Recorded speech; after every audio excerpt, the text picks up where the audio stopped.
17 বছর কথা বলতে পারি নাই, আজকে আসছি এই ধানমন্ডি 32 নম্বর বাড়িতে কথা বলতে, নিয়ে যেতে একটা ইটও আমরা রাখবো না, থাকবে না ভাই, এইখানে একটা ইটও থাকবে না, এই পাশটাও একটা ইটও থাকবে না, সব নিয়ে যাব আমরা। 17 বছরের যে সুপ্ত ঘৃণা আজকে এই 17 বছরের বহিঃপ্রকাশ। আমি মনে করি বাংলাদেশের প্রত্যেকটা নাগরিকের এসে আমি ব্যাগ নিয়ে আসছি, দেখেন ভাই আমি ব্যাগ নিয়ে আসছি, একটা ইট আমি বাসায় নিয়ে যাব, আমি একটা ইট বাসায় নিয়ে যাব এই জন্যই যে এটা ইতিহাসের সাক্ষী, এটা প্রত্যেকেরই উচিত। আমি মনে করি যেখানে যারা যারা আসছেন সবারই উচিত একটা করে ইট সবাই বাসায় নিয়ে যান। এটা হয়েছে ইতিহাসের সাক্ষী, এটা আমাদের 5 আগস্ট শহীদ ভাইদের সাক্ষী। আমি মনে করি বাসায় যে প্রত্যেকটা 5 আগস্ট যারা শহীদ হয়েছেন তাদের নাম লিখে আপনারা রেখে দেন বাসায়, এবং প্রত্যেকটা বাচ্চাকে, আপনাদের যারা বাসায় বাচ্চা আছে তাদেরকে শিখান যে দেখো মানুষের প্রতি নির্যাতন করলে, মানুষের প্রতি অন্যায় অত্যাচার করলে যারা যত প্রভাবশালী হোক তাদের পতন আজকে এরকম ধানমন্ডির মতো হবে, আজকে এরকম 32 নম্বর বাড়ির মতো হবে। ভাই আমি আবারও বলি, কালকে একটা ইটও থাকবে না এখানে, একটা ইটও আমরা রাখবো না এখানে। না বুলডোজার না, আমরা জনগণের এক একটা হাত থেকে বুলডোজার আমাদের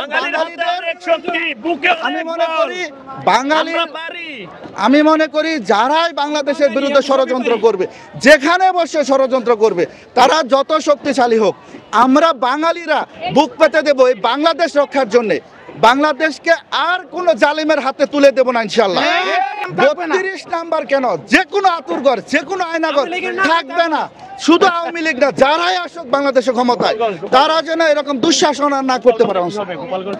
গোপালগঞ্জের কি হবে যদি কোনো কেউ এখান থেকে যদি কোনো বাংলাদেশের বিরুদ্ধে ষড়যন্ত্র করে, গোপালগঞ্জে আমরা রাখবো না ভাই, নাম চেঞ্জ করে দেব, গোপালগঞ্জের নাম প্রয়োজন আমরা চেঞ্জ করে দেবো ইনশাআল্লাহ।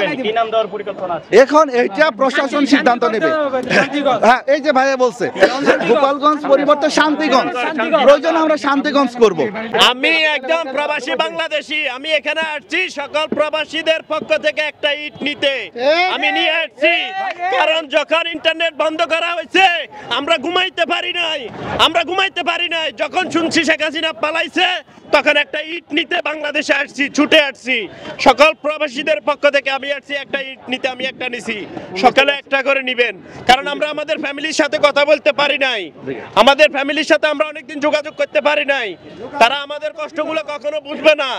আমরা সকল জায়গাতে হয়রানি হয়েছি, অনেক কষ্ট করছি, শেখ হাসিনা এখন বুঝুক।